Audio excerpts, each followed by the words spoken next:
Welcome to the Deep Dive. We sift through the complex stories, the data, the reports, and pull out the key insights for you. Basically, a shortcut to being well-informed. Today, we're looking at a true crime case that, well, it gripped the UK, absolutely shocked the community. It's the story of Shannon Matthews, 9 years old when she vanished, and the investigation, it led somewhere truly bizarre. Disturbing, really. Yeah, this one goes way beyond just a missing child. It forces you to look at the media, community spirit, but also the darker things hidden just under the surface. We've got a good stack of sources here, detailed video transcripts, police reports. Our job is to piece it all together. The timeline, who was involved, and crucially what made this case so infamous. Okay, let's get into it. So, Shannon Louise Matthews, born in 98, making her 9 when she disappeared. Right. She lived in Dewsbury, West Yorkshire, on a council estate called Moss Side, an area that became pretty notorious because of this. And Shannon herself, descriptions paint her as a quiet, introverted, shy, liked playing alone, games, books. She lived with her mom, Karen Matthews, Karen's boyfriend, Craig Meehan, and 4 of her siblings. Quite a full house. And that's a key point. Karen had 7 children with 5 different fathers.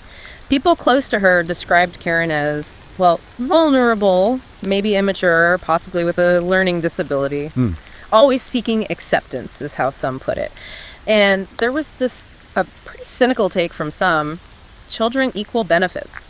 Basically, that having kids was her way of getting government support. Her job, so to speak. And the Moss Side estate itself. Yeah, it was known as a poorer area, higher crime, unemployment, a lot of people relying on benefits. That whole socioeconomic context is, pretty important here. Okay, so the day she went missing.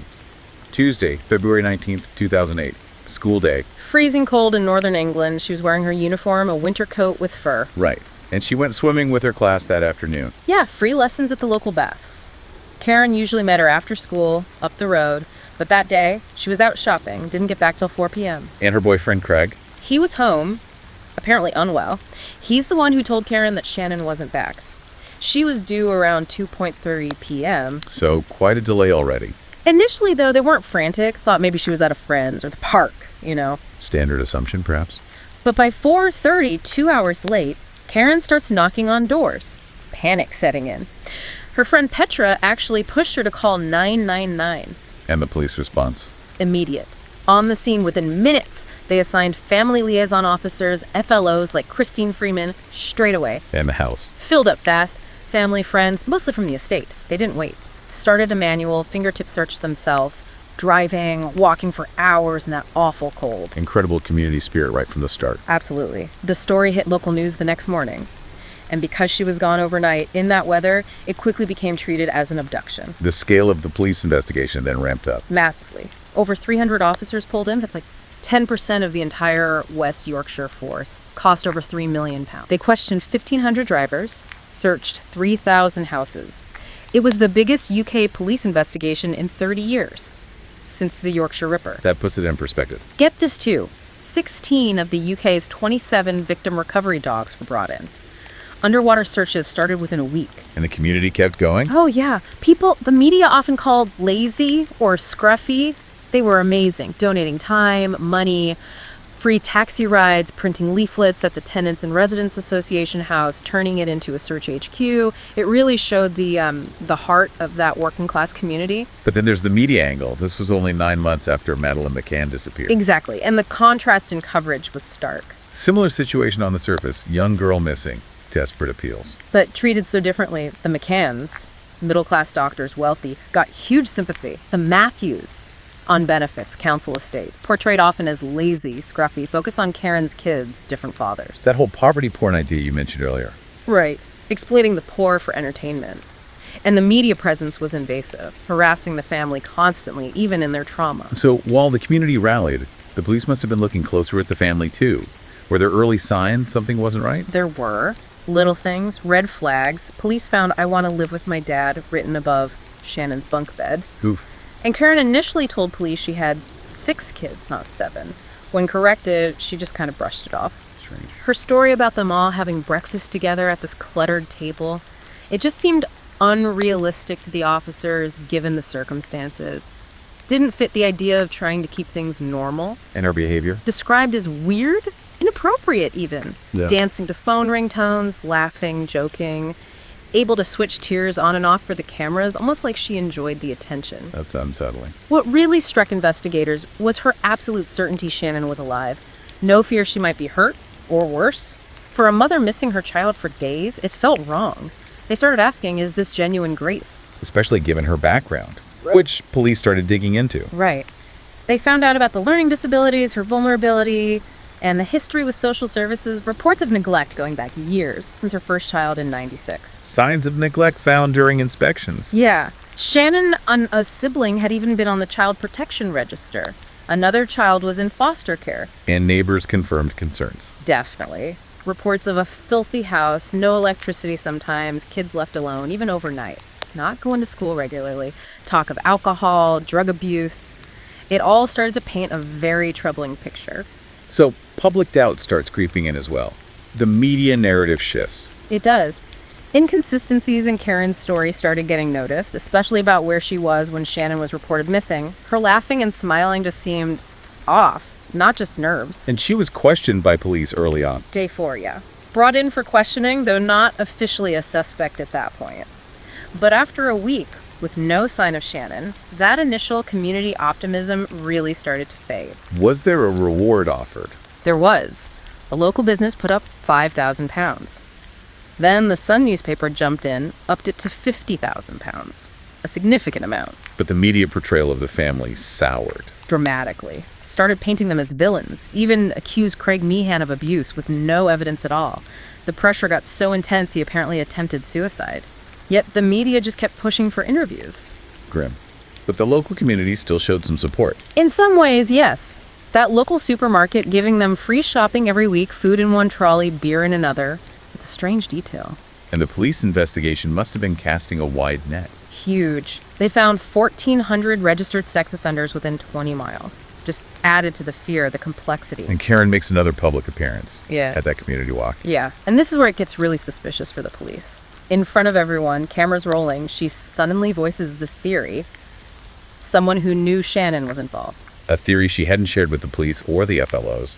Never. Revealing it publicly like that, it screamed red flag to the investigators. And just 2 days later, a breakthrough. Exactly. March 14th, 3 weeks in, a distant relative calls the police. Vital information. About who?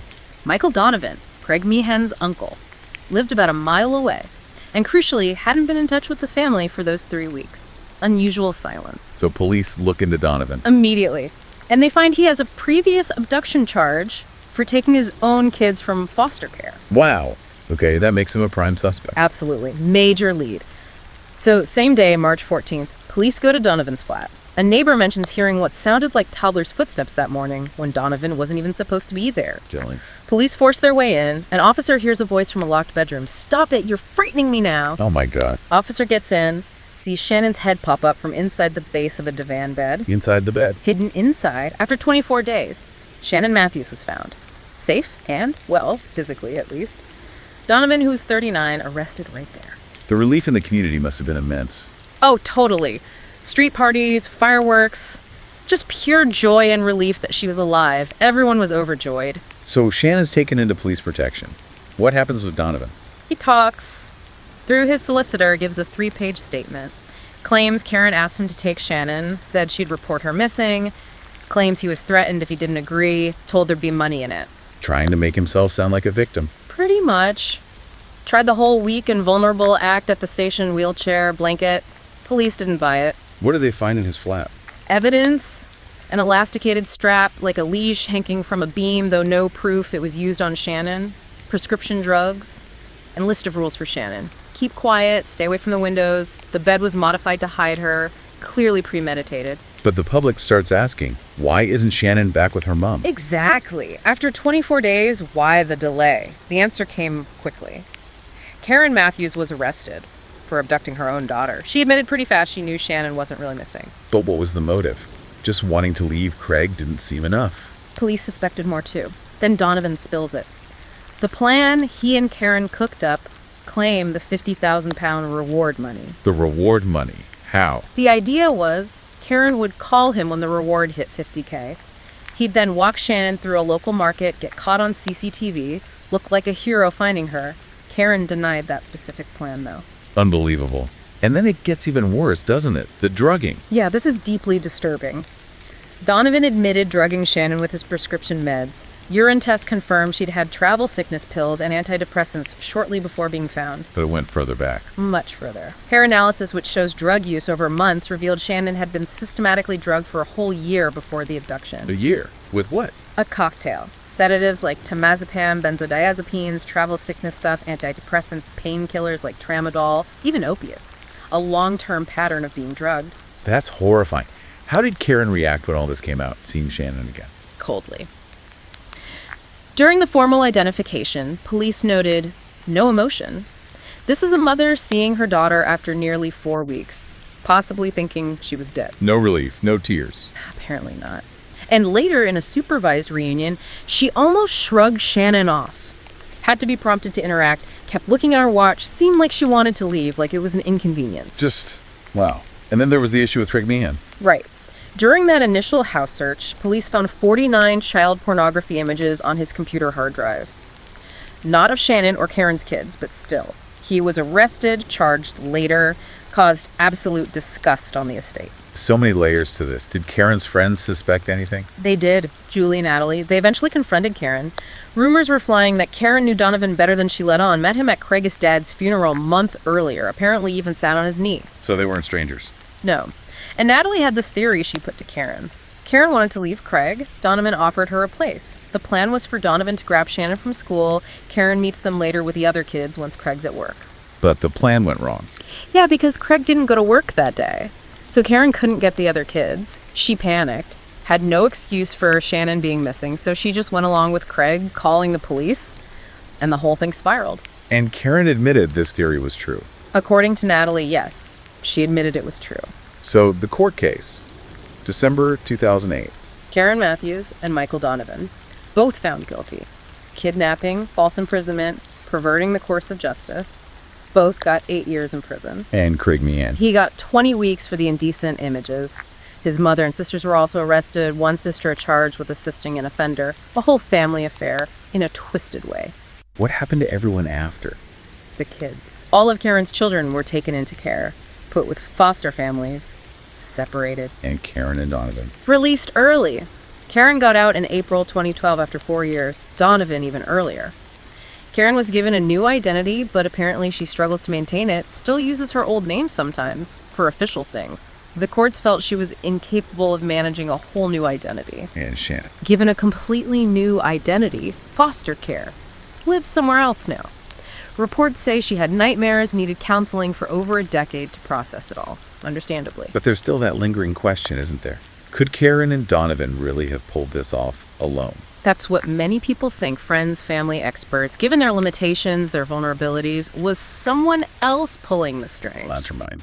Potentially. Someone encouraging Karen, telling her it's not as bad as it seems, keeping her going through the lies for so long, given how suggestible she was seen to be. But that remains unanswered, a really unsettling loose end. And that weird coincidence with the TV show Shameless. Yeah, just a month before, an episode aired with a plot about kidnapping a kid, holding him nearby for a reward, 500-pound K in the show. Police dismissed it as inspiration, but it's a strange echo, isn't it? It really is. What a chilling, complex, and frankly, deeply sad story. The deception, the community's huge effort, then the shocking truth, it really stands out. It does. It shows how hard it can be to see the truth, even when everyone's looking, everyone's trying so hard. The human element, vulnerability, motive, manipulation, it just twists everything. And that's our deep dive into the Shannon Matthews case.